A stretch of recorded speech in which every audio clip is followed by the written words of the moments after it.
What up, Pittsburgh Steelers fans? Matty Peak here with another episode of Steelers Touchdown Under. We're talking the Steelers offensive line. Are they already in flux? Is there already a problem after the first preseason game? Now, I ended the reaction takeaway video, which you can go back and listen to after the game, saying overall, nothing really to worry about. Then, within a very short space of a couple of hours, we found out Fautanu, when he went off, bigger knee injury than we sort of realized. He's probably going to miss most of the rest of the preseason, if not guaranteed to miss it all.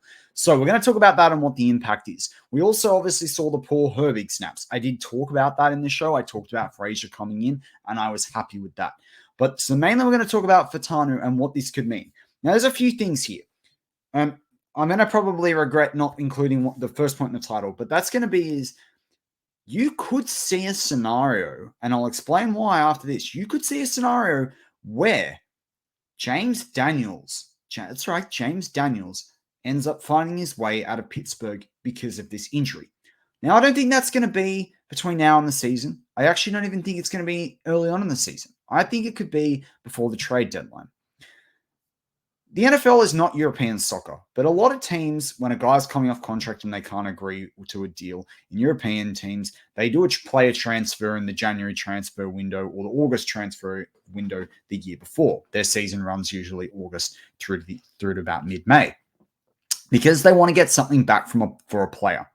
Same kind of thing goes for James Daniels. He's off contract. The Steelers aren't negotiating a deal with him at the moment. We know that doesn't happen in season. Also, the Steelers are not really in a position to pay him and Pickens and a quarterback and Ayuk, if that still happens, and pay James Daniels, given what the Kevin Dotson contract was this offseason with the LA Rams. So, with that in mind, James Daniels, that was the whole idea about bringing McCormick for a year, etc. Why is this Fautanu? Now, there are people out here that are going, no, Fautanu is definitely a right tackle. Fautanu, I think, can play right tackle. He's very similar to the guy, last name starts with an O for the Patriots, Owenhu, I think it is, who can play guard, tackle, left, right, but is kind of their right tackle at the moment. And Fautanu, though, is not your typical, prototypical type for height at tackle. Now, he's not a short guy at 6'3" and a bit either. He can play there. He's certainly agile there. That allows him. He's very, very powerful and very, very strong. So that allows him to play at right tackle. But overall, through his career, he could well be a guard. And Wolfley's talked about this at the start of through the OTAs and minicamp. There's a lot of other people that have talked about this. I can't believe I'm agreeing with him. Jerry Julak talks about this. A lot of people, Steel fans don't like to hear this. There was a video, Alan Saunders, Steelers Now, talked about today. I think it was with Steelers Now. But no, then the Pittsburgh Post Gazette had a video on it. They covered it as well with it was with Jerry Julak and Ray Fittipaldo. They covered this, and people in the comments were straight at them. But the truth of the matter is that Fautanu, over the course of his career, is more likely to finish at guard, even if he starts at tackle.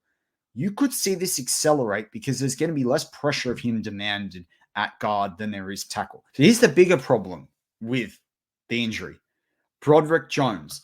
Broderick Jones is now, in all likelihood, being forced to play on the right side of things.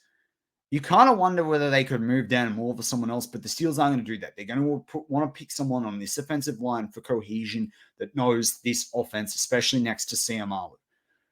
I don't, especially also when you've got Frazier in there at center after the crap that we saw from Herbig on the weekend, that's increased the stakes of how quickly Frazier's got to come on. And I thought he looked good for the Steelers on the weekend.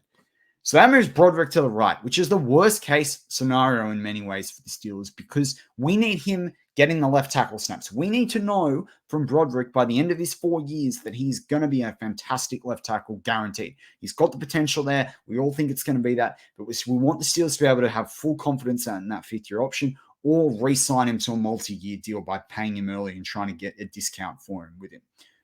This is not good going into year two. It is not good that he's going to be forced to play on the right side because that means he's going to have an adjustment when Fautanu comes back, whether Fautanu is coming back as a right tackle or a right guard. It doesn't matter. There's going to be an adjustment there. But Dan Moore can't play right tackle. Therefore, we've seen that. That is terrible. Therefore, that's why the James Daniels thing might be less likely unless Dan Moore's starting the season really, really well at left tackle and the Steelers think they can do it. So this is what I mean. The Steelers' offensive line is now suddenly in flux. Again, This is why it's also crappy that Herbig did snap so poorly, because the Steelers have made a big deal all off season about talking about Herbig's duality as a center and guard. But if you can't snap the football, you can't be a center. And I was hoping that was from a mask of being able to move him, because he has $4 million in cap savings you can get with him, like with a $1.46 million dead cap hit. Less likely to get a trade for him now than you were before. I'm not saying it's impossible, but you're looking at like a future 6th or a 7th, not even probably in the 2025 draft or the 2026 draft. So that's not very helpful when it comes to Herbig. But you cut him, you get some cap. But the Steelers here, I think, are going to have to invest in another tackle. And not someone like a Dylan Cook or someone like that. They're going to actually probably have to invest in someone that can properly play tackle, because you've got Spencer Anderson, you've got Mason McCormick, you've got Frazier. Hopefully Anderson can snap the football as well. Ryan McCollum's in there as a potential backup center as well. But when we look at the depth chart, like this is the tackles right now. It's Devery Hamilton, it's Joey, Trey Fautanu, who we know is injured, Dylan Cook. The Steelers have got a problem here when it comes to the tackle side of things. I think they've got to go find someone, and I think they've got to go find someone quickly, because otherwise they risk jeopardizing 2 first-round draft picks in a row.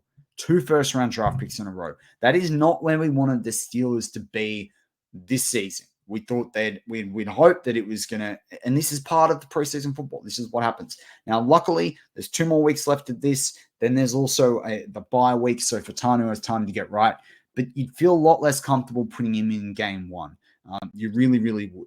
But the Steelers need another tackle, because what if Dan Moore or Broderick Jones now have to miss time early on in the season for whatever reason? I do expect you to see the Steelers, maybe even by the time this goes out. I wouldn't try and get out start of the US day, but maybe even within 24 hours of this video going live, they already figure out this problem perhaps. But the Steelers do need another tackle. And in the meantime, they're really jeopardizing these 2 first-round picks. It kind of sucks to see. On the flip side, the good piece of news I will say is that at least for Fautanu, it's not a major, going to be out for 6 to 8 weeks. He's going straight on IR. That would be a really big problem, because if you go on IR at this point in the year, you don't come back. So that's a plus at the moment. But it also could mean the injury is worse than what we think, because they're trying to play this down so it doesn't have to go on IR. But the other big flip side to this too is the Steelers for the first 2 weeks of the season are likely to run the football anyway. So at least when it comes to the tackles, we know Dan Moore and Broderick Jones can get that done based on what we saw toward the end of last year. It's just really disappointing. I'd really hope they could have gone Broderick left tackle, Sam Arlo at left guard, Frazier at center, James Daniels at right guard, and then Fautanu at right tackle. Start the season off like that, even if Fautanu it's like 2 or 3 weeks in, which could still be the case. But I would have rather him showing out and them saying, good, we're just going to ride with it, mistakes and all, through the first part of the season, so that by the time they get down the stretch, they had this cohesion for all of those AFC North football games and the tough run-in of the last sort of 8 weeks that they've got of the season. But this is the way the cookie crumbles, and this is football. Let me know in the comments what you think about all these different things. There's some crazy scenarios, and anything could play out here. But the thing we do know right now is the Steelers' offensive line is in flux, and it looks like they need a starting caliber tackle as well with what the scenario we've got. One last thing I will say as well, I forgot to mention in the show, is it also removes the ability to move Dan Moore for another player, which also makes Ayuk an even more less likely opportunity now, even with a third 3-way team trade. But hey, as I say, let me know in the comments what you think about the Steelers' offensive line. Let me know what you thought of them over the weekend as well. I had a chance to watch a bit more tape. Not as happy with what I felt like immediately reacting after the game. Not hating everything either. But Herbig's definitely not the future center for the Pittsburgh Steelers. Anyway, with that, as always, go Steelers.